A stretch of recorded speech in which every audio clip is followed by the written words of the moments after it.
যারা শিল্পী আছে অর্ধেক পছন্দের অর্ধেক অপছন্দের, সরি টু সে। বন্ধু জায়েদ খান আমার অবশ্যই বন্ধু, নিপুণ আপু আমার খুব কাছের ছিলেন। আমার মনে হয় একটা স্ট্যাটাস নিয়ে একটা ব্যাকগ্রাউন্ড নিয়ে যাওয়া উচিত, ঠিক আছে, শিক্ষিত লোকজন যাওয়া উচিত। শাকিব খান বাদে কোনো প্রশ্ন থাকলে ভালো হইতো। শিল্পী সমিতি প্রতিবারই বলে অনেক কাজ করবে, যদি এবার কোনো কাজ না করে তাহলে আমার মনে হয় আমার নামটা সসম্মানে কেটে দেওয়া উচিত। ভোটের পরিবেশ খুব ভালো, প্রতিবারে না এবারও আসছি ভোট দিতে। যারা শিল্পী আছে অর্ধেক পছন্দের অর্ধেক অপছন্দের, সরি টু সে। আর একটা কথা বলবো, যদি শিল্পী সমিতি এবার প্রতিবারই বলে অনেক কাজ করবে, যদি এবার কোনো কাজ না করে তাহলে আমার মনে হয় আমার নামটা সসম্মানে কেটে দেওয়া উচিত।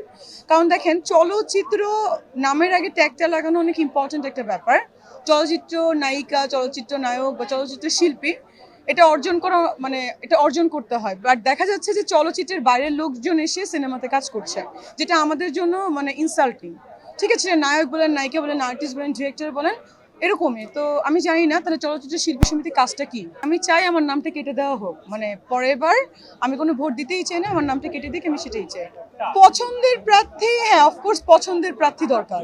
না, বন্ধু জায়েদ খান আমার অবশ্যই বন্ধু, নিপুণ আপু আমার খুব কাছের ছিলেন, মিশা ভাই আমার কাছে ছিলেন, কে ছিল না, যারা যারা ছিল।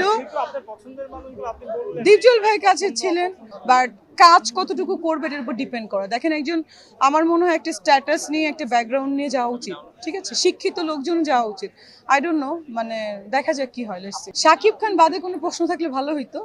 আমি শাকিব খানকে অনেক ভালোবাসি, অনেক পছন্দ করি, আমি তার ফ্যান, দ্যাটস ওয়াই আমি স্ট্যাটাস দেই। না না, আমি শিল্পী সমিতি বা এরকম সমিতি কোনো নির্বাচন করবো না। জাতীয় নির্বাচন করার ইচ্ছা ছিল, সেটাও করবো না, ডিসিশন নিয়ে নিচ্ছি। এটা তো আমিই বললাম, শিল্পী সমিতি কোনো কাজ দেখি না আমি, ইনফ্যাক্ট। তো আমি কি বলবো।